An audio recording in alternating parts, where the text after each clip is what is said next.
सफ़र तो हमने बहुत किए थे, पर यह सफ़र कुछ ख़ास था।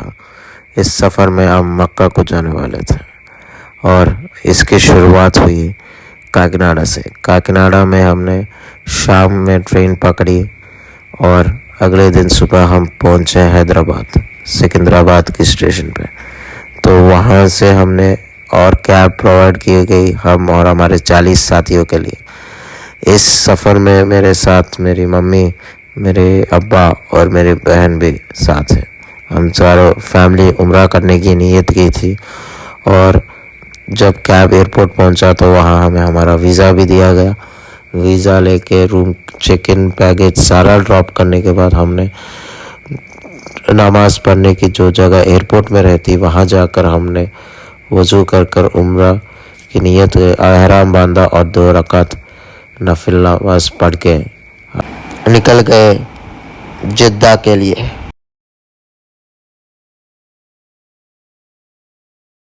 अस्सलाम वालेकुम एवरीवन। तो अभी हम जिद्दा आ चुके हैं। जिद्दा यानी सऊदी अरेबिया का कैपिटल आ चुके हैं। यहाँ से बस लेके मक्का को जाएंगे। तो अभी यहाँ का टाइम 11:45 हुआ है। सो इंडिया के टाइम से यहाँ पर 2 आवर्स 30 मिनट्स पीछे चल रहा है टाइम। तो इंडिया में अभी 2:15 हो रहा होगा शायद एग्जैक्टली। तो इंडिया में अभी आधी रात हुई है और अभी यहाँ पर हम लोग 20 अक्टूबर में ही है। वहाँ पर 20 पर 1 अक्टूबर स्टार्ट हो चुका है, 21 अक्टूबर। अभी लास्ट टाइम है, क्या होगा तो उम्रा करे बाद बाला निकालना। तो उसके वास्ते जब और उम्रे करा तो कितने बारी करने लगा। अल्लाह हज नसीब कर सकता। सो इमिग्रेशन में पोटी को पहचानना नहीं, मेकअप डालने को उसके वास्ते पासपोर्टा में रहना ना फेसा कौन वो पोटी मालूम है। इमिग्रेशन वाले तो कौन को बोले उसको आते मेकअप डालने को पासपोर्ट के फोटो का डालना वेरिफिकेशन करे तो लेकिन आईलाइनर डाले तो पहचान तक ना नहीं करता। अभी मेकअप डाले फोटो काटते करते थे। ठीक है ओके, पासपोर्ट का फोटो दिखाइए, अब रियल फेस दिखाता हूँ। ये फोटो कांकू इतनी मोटी, ये फोटो कांकू, ये फेस को पहचान सकला नहीं जिद्दा वाले। दुबली नहीं, मेकअप भी फिल्टर कमती हुआ। तो अभी वहाँ पर जाने के बाद कंटिन्यू करूँगा व्लॉग। पूरा हो गया और हमारा काबा। सो जो भी लोग हैं दुआ कर लो मेरे मुसलमान भाया।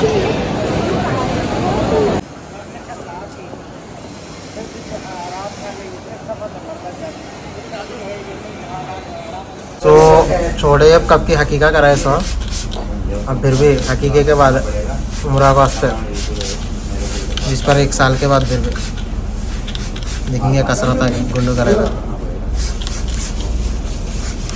गुल्लू करे बाद वीडियो कंटिन्यू कर। तो अभी लंच भी कर लिया हम लोगों ने और हो गया। और ऐसा इस पर 1 साल के बाद गुल्लू अभी मुच्छा भी ज़रा ट्रिम कराए में, मुच्छा बहुत अगले है को। तो अभी हो गया। అండ్ తెలుగు अब तक తెలుగు వాళ్ళు ఎవరైతే చూస్తున్నారో ఏంటంటే తెలుగులో ఎందుకు చేయట్లేదంటే మ్యాక్సిమం ముస్లిమ్సే చూస్తారని. సో వాళ్ళకి చాలామందికి తెలుగు రాదు కదా, సో అందుకనే ఇది ఉర్దూలో చేస్తున్నాను అనమాట వ్లాగ్. వాళ్ళు కావాలంటే పిన్ చేయండి, అవి सब टाइटल्स పెట్టడానికి ट्राई చేస్తా ఈ व्लॉग की। अरे लेट्स गो इनटू व्लॉग। तो अभी क्या हुआ तो आज पहला दिन का तो उम्रा हो गया पूरी तरह से।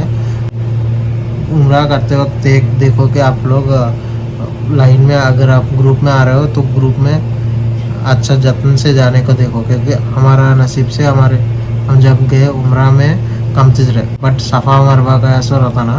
तो सफ़ा मरवा में क्या होता है अदमे उन्ना स्पीड से चलते। तो ग्रुप में चले जब जरा एक कांस्टेंट स्पीड मेंटेन करो। एंड सफ़ा मरवा में आए जब कंपलसरी एक ग्रीन कलर लाइन एक रहता, वो लाइन कर माने मदद में सुबह भागने का वास्ते ट्राई करो ज़रूर से। एंड जिन लोगों को अगर चलने में तकलीफ़ होती है तो व्हील चेयर का भी फैसिलिटी है, वरना अच्छा तरीके से ले जाते, प्रॉब्लम रहता नहीं। एंड मेरा तो अल्लाह के फजल से बहुत अच्छा हुआ फर्स्ट उम्रा। देखना अब आगे जाकर क्या उम्र रहता है। आज का तो दिन यहाँ पर ख़त्म होता है उम्र के साथ। सो अल्लाह हाफिज़, मिलेंगे फिर भी दूसरे दिन के इसके अंदर।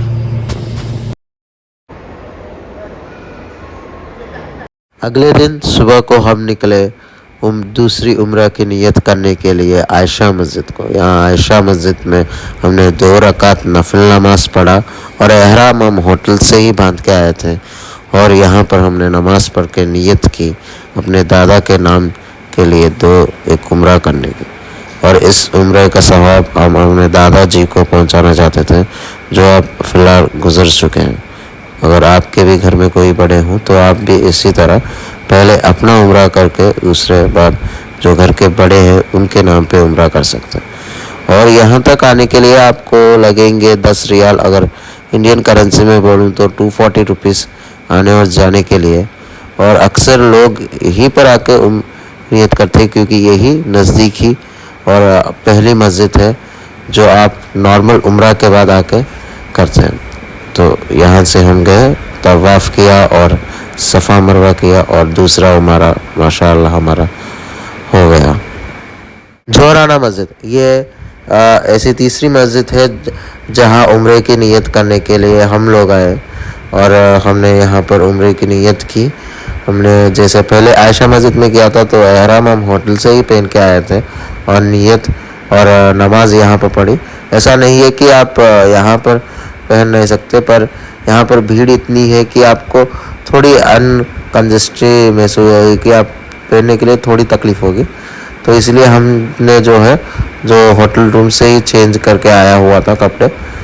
तो अगर आप आकर यहाँ भी बदलना चाहते हो तो बदल सकते हो, पर मेन बात यह है कि आप यहाँ पर आए और 2 रकात नमाज़ पढ़े, उम्रा की नियत करें और फिर मक्का जाके उम्रा अपना करें। और जब भी आप आओ ये ध्यान रखो कि अगर आप इमीडिएटली करने की भी उतनी ज़रूरत नहीं, आप जब तक आपने यहाँ पर नमाज़ पढ़ लिया और जाके आप शाम में भी कर सकते हैं, रात में भी कर सकते हो आपके कंफर्ट के हिसाब से। क्योंकि हम जब यहाँ पर है तो यहाँ पर धूप बहुत ज़्यादा है, तो इसलिए हमने ज़्यादातर जो है नियत सुबह में करते थे और शाम में हमने जो है उम्रा किया। हम पहुँचे और रेस्ट किया थोड़ी देर और फिर हमने उम्रा किया। तो ये थी मेरी तीसरी उम्रे की कहानी। और चौथी इससे मैंने अपने 3 उम्रे कंप्लीट कर लिए जो उम्रे मैंने मक्का में की थी। और ये उम्रा मैंने अपने दादी के नाम पे किया था। और अगली जो है उसमें मस्जिद पहले दिखाऊंगा और इसके बाद उसके डिस्क्रिप्शन आपको मैं खुद वीडियो के थ्रू बोलूँगा।